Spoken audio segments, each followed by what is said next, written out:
Boa tarde. Vou falar sobre mandado de segurança como remédio processual para a proteção de direitos humanos no âmbito nacional, com base na Lei 2016, do dia 7 de agosto de 2009. O mandado de segurança e sua previsão legal, ele está na Constituição Federal, em seu artigo 5º, inciso 69, e na Lei 2016 de 2009. O mandado de segurança para proteção de direitos humanos, quando falamos em tratados assinados pelo Brasil, o qual o Brasil é signatário de vários acordos de direitos humanos, dentro da OEA, Organização dos Estados Americanos, né? Um exemplo é o Pacto de São José da Costa Rica, o qual o Brasil é signatário dessa convenção do ano de 1969. Os tratados são fontes de direito internacional e acordos firmados pelo Estado brasileiro em direitos humanos. O Pacto Servanda são acordos, compromissos, efetuados pelo Brasil com os outros estados da OEA, que é a Organização dos Estados Americanos, se comprometendo ao cumprimento de tais acordos para a proteção de direitos humanos, respeitando a democracia, a liberdade, a Constituição e, principalmente, respeitando seus cidadãos. Para esse Tratado de Direitos Humanos terem validade em nosso ordenamento jurídico, para essas fontes do direito internacional serem validadas e serem válidas em nosso ordenamento jurídico, elas precisam ser recepcionadas pela Constituição Federal, ou seja, o fenômeno da recepção constitucional. Seria um controle de constitucionalidade, conforme o artigo 47, com o artigo 49, inciso 1 da Constituição Federal. O artigo 47 e o artigo 49, inciso 1 da Constituição Federal. O artigo 47 versa sobre a seguinte disposição, o dispositivo. Salvo disposição constitucional, em contrário, as deliberações de cada casa e de suas comissões, vejam bem, das suas comissões, Comissão de Direitos Humanos, Comissão de Constituição e Justiça, serão tomadas por maioria dos votos presentes e maioria absoluta de seus membros. O artigo 49 é de competência exclusiva do Congresso Nacional resolver definitivamente sobre tratados, acordos ou atos internacionais que acarretem encargos, compromissos gravosos ao patrimônio nacional. Ok? Então, é de competência exclusiva do Congresso Nacional sobre tratados. Recepção dos tratados de direitos humanos na Constituição conforme a emenda número 45 de 2004. A emenda constitucional número 45 de 2004 mudou a Carta Magna, incorporando o parágrafo 3º do artigo 5º, e no mesmo artigo 5º, em seu parágrafo 2º, a Constituição Federal, ela estabelece que os direitos e garantias expressos na Constituição não excluem outros decorrentes de acordos ou tratados internacionais, e que as normas e garantias fundamentais têm aplicação imediata, não dependendo de nenhuma lei ou decreto. A incorporação dos tratados de direitos humanos como status de emenda constitucional, segundo a Constituição Federal, no artigo 5º, parágrafo 3º, tratados e convenções internacionais sobre direitos humanos que forem aprovados em cada casa do Congresso Nacional, em 2 turnos dos 503 deputados e 81 senadores da República, em 3/5 dos votos dos respectivos membros terão status de emenda constitucional. Ou seja, sendo votado em primeiro e segundo turno na Câmara Federal, dos 513 deputados, tendo um quórum de 3/5, que é o número de 308 deputados, aprovado em primeiro e segundo turno, remete-se a matéria de direitos, tratado de direitos humanos, ao Senado Federal. Chegando no Senado, essa matéria votada em 3/5, em primeiro e segundo turno, 3/5 dos 81 senadores, que seriam 49 senadores, aprovado, remete essa matéria ao presidente da República. Então, foi votado em primeiro e segundo turno na Câmara Federal, votado em primeiro e segundo turno no Senado Federal, remete-se a matéria ao presidente da República. Ele pode vetar ou sancionar o Tratado de Direitos Humanos. Assim que o presidente da República sanciona, ele tem status de emenda constitucional. A incorporação dos Tratados de Direitos Humanos com status supralegal, os Tratados de Direitos Humanos aprovados conforme o artigo 47 da Constituição da República, o dispositivo constitucional trata das deliberações de cada casa do Congresso Nacional e suas respectivas comissões, comissões de direitos humanos, comissões de Constituição e Justiça, que é a CCJ, serão tomadas pela maioria dos votos presentes e a maioria absoluta dos seus membros. O Supremo Tribunal Federal e o status supralegal. Sendo normas supralegais ou especiais, como proferiu o ministro Menezes, do STF, Supremo Tribunal Federal, direito possui uma eficácia paralisante, ou seja, pode parar em face de todo o ordenamento infraconstitucional, não integram a Constituição, e essas normas precisam ser recepcionadas pela Constituição Federal. Mas o fundamento de validade considera sua posição hierárquica e de todas as demais normas, submete-se, contudo, aos preceitos constitucionais, não podendo contrariá-los. Pode-se alegar inconstitucionalidade, ou seja, pode-se alegar que essa norma é inconstitucional, inconstitucionalidade. De tal norma, por isso, tem que ser recebida na Constituição e homologada pela Suprema Corte. O Supremo Tribunal Federal, no julgamento do recurso especial 466.343.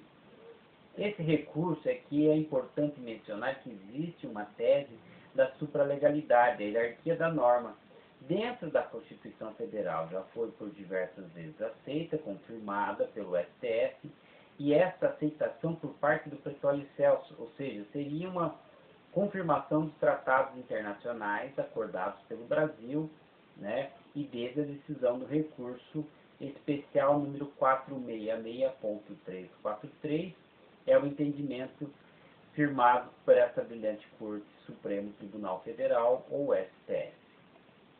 A hierarquia das normas, conforme o artigo 59 da Constituição Federal. Conforme o artigo 59 da Constituição Federal, o processo legislativo compreende a elaboração, inciso 1º, emendas à Constituição, inciso 2º, leis complementares, inciso 3º, leis ordinárias, inciso 4º, leis delegadas, inciso 5º, medidas provisórias, inciso 6º, decreto legislativo, inciso 7º, resoluções.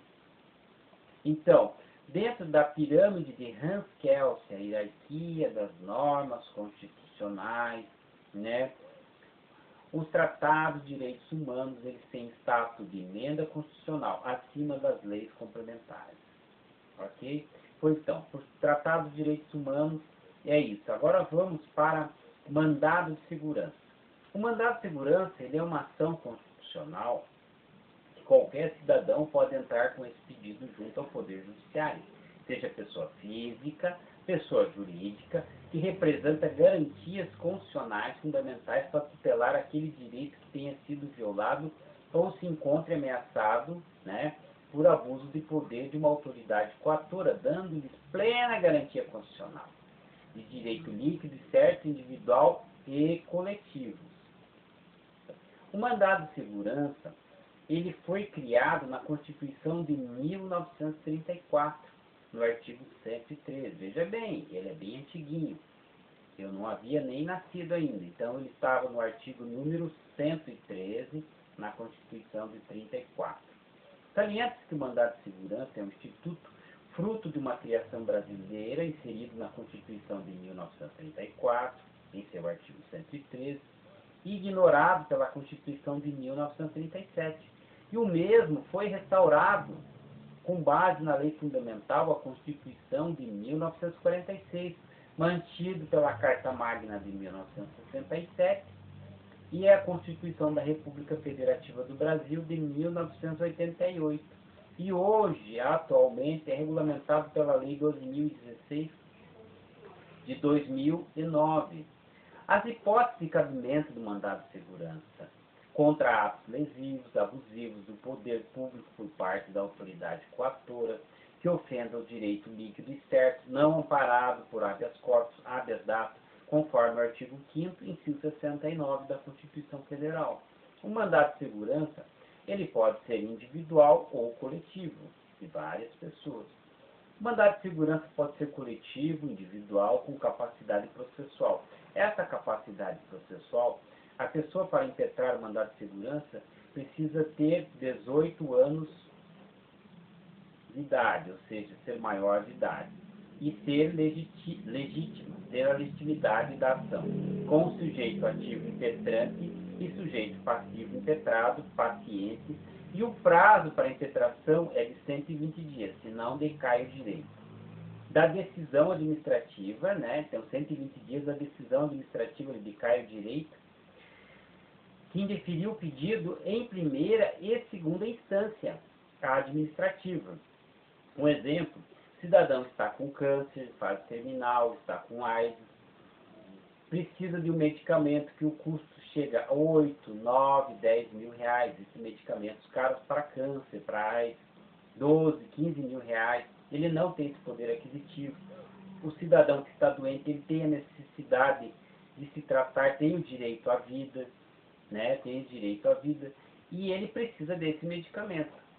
Só que ele não possui as condições financeiras para comprar esse medicamento. O que acontece? Ele sabe que tem o direito líquido e certo, e é o direito do Estado, da União, dar-lhe a garantia constitucional à vida, a garantia aos medicamentos, garantia à saúde.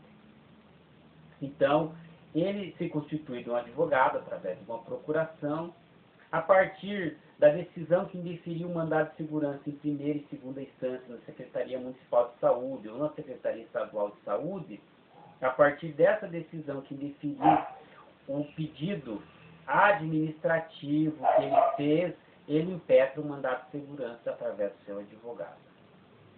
Pois bem, o mandado de segurança ficamos por aqui. Agora, a Corte Americana de Direitos Humanos, a Corte Interamericana de Direitos Humanos. Pois bem, essa Corte Interamericana de Direitos Humanos é fruto da criação de um brasileiro, no qual era o chefe da delegação brasileira na Convenção de 1969. Esse chefe da delegação brasileira é João Neves da Fontoura. João Neves da Fontoura era o presidente da delegação brasileira, que na época ele fez uma sugestão para que criasse uma Corte Interamericana de Direitos Humanos formada por 7 juízes. Por esses juízes, para que, quando houvesse violações graves de direitos humanos, a Corte recebesse essas denúncias. Só que para essa Corte ela existe. Só que para ela receber essas denúncias, ela depende da Comissão Interamericana de Direitos Humanos. Eu vou explicar como funciona. Pois bem, o Decreto 4.463, de 8 de novembro de 2002, promulga a declaração e reconhecimento da Corte Interamericana de Direitos Humanos do Brasil. Ou seja, o artigo 1º é reconhecida como obrigatória e de pleno direito e por prazo indeterminado a competência da Corte Interamericana de Direitos Humanos em todos os casos relativos à interpretação e aplicação da Convenção Americana dos Direitos Humanos, o Pacto São José da Costa Rica, dia 22 de novembro de 69, de acordo com o artigo 62 da citada Convenção sobre a reserva de reciprocidade para fatos posteriores a 10 de dezembro de 1998. Ou seja, o Brasil reconhece as sentenças da Corte Interamericana de Direitos Humanos. A Convenção Americana para a Proteção de Direitos Humanos. Esta convenção foi realizada no dia 22 de novembro de 1969, em São José da Costa Rica, adotado pelos Estados-membros da UEA, Organização dos Estados Americanos, entrou em vigor no dia 18 de julho de 1978, com o depósito do 11º instrumento de ratificação, que é o maior instrumento do sistema interamericano de direitos humanos. E é uma evolução no sistema de proteção às pessoas que existem graves violações de direitos humanos. Pois bem, agora eu vou explicar como funciona a comissão. Em relação à Corte ela não recebe pedidos individuais de graves violações de direitos humanos. Quando há graves violações de pedidos individuais por advogado, ele se dirige à Comissão Interamericana de Direitos Humanos e faz esse pedido. Essa comissão ela tem sede em Washington, D.C., né, que é United States of America, dos Estados Unidos da América, e suas atividades estão previstas no artigo 34 a 51 do Pacto de São José da Costa Rica. E ela recebe denúncias individuais sobre graves violações de direitos humanos, acolhendo pedidos, fazendo um julgamento de mérito, verificando a verdade dos fatos e se tem um conjunto comprobatório. E se não é uma denúncia lacônica, né, se tem um mínimo de verdade essa denúncia, e depois encaminha à Corte Interamericana de Direitos Humanos. Encaminhando à Corte, o que acontece? A Corte ela faz uma recomendação ao Estado para que se adeque, criando leis que protejam essas pessoas, né, ou a pessoa que está sendo violada dos seus direitos, e dá um prazo para o Estado em 3 meses. Caso o Estado, depois dessa recomendação, não se adeque, o Estado ele é chamado num processo de litígio, uma demanda judicial, no qual o Estado tem o direito de defesa, tem o direito do contraditório dentro da Corte, ok? Pois bem, a Comissão Americana de Mulheres. Essa comissão é um órgão especial para a fiscalização dos tratados de direitos humanos relacionados às mulheres.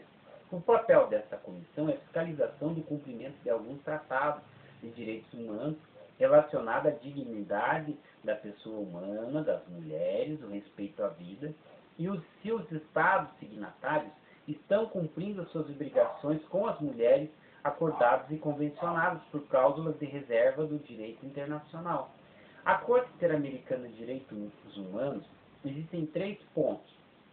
Primeiro, o fato do Estado ser membro da OEA, Organização dos Estados Americanos, né? E segundo, o primeiro é o fato dele ser membro. O segundo, signatário dos tratados não quer dizer que ele cumprirá as decisões da Corte Internacional de Direitos Humanos, Interamericana de Direitos Humanos, né? O fato dele ser membro não quer dizer que ele vai pactuar os acordos. E se ele pactuando os acordos, não quer dizer que ele vai aceitar as decisões da Corte. Então o Estado precisa aceitar a jurisdição, que é a terceira parte, contenciosa da Corte, e aceitar as suas sentenças, no caso ele seja condenado por violações de direitos humanos.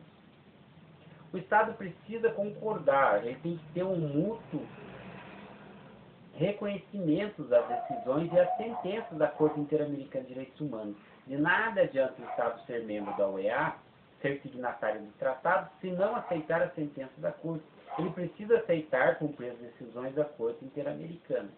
Pois bem, a Corte Interamericana ela tem a jurisdição contenciosa, né? E o trabalho da Corte é dirimir possíveis litígios entre Estados.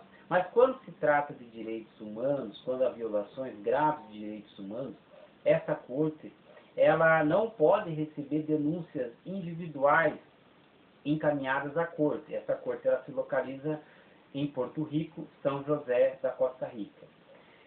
Então, as denúncias individuais são encaminhadas à Comissão Interamericana de Direitos Humanos, que fica em Washington, D.C., nos Estados Unidos. Qualquer denúncia individual sobre graves violações de direitos humanos é encaminhada para Washington através de um advogado, no qual a comissão faz o julgamento de méritos. Se tem um conjunto comprobatório mínimo, a veracidade, a verdade dos fatos, se não é uma denúncia lacônica, se tem um mínimo de conjunto, né, que possa comprovar essas denúncias, se realmente está havendo graves violações de direitos humanos. Depois do julgamento desse mérito individual, a comissão ela faz um papel como se fosse do Ministério Público, né? Ela vai, dos membros do partido, ela encaminha essa denúncia para a Corte Interamericana, o qual recomenda ao Estado para que se adeque o Estado, né, recomenda, abre o prazo de 3 meses para que o Estado se adeque a cumprir as garantias de direitos humanos. Não cumprindo, o Estado é chamado ao processo, há um chamamento ao processo, dando-lhe o direito de defesa e contraditório do Estado. Ok? Caso o Estado condenado, ele tem que pagar uma indenização à vítima, ele é obrigado a indenizar as suas vítimas, e além de se adequar com leis que garantam os direitos humanos. Pois bem, ficamos por aqui. Desde já eu lhe agradeço a atenção de todos que assistiram esse vídeo. Espero que tenham aprendido um pouco mais e até a próxima. Valeu, muito obrigado.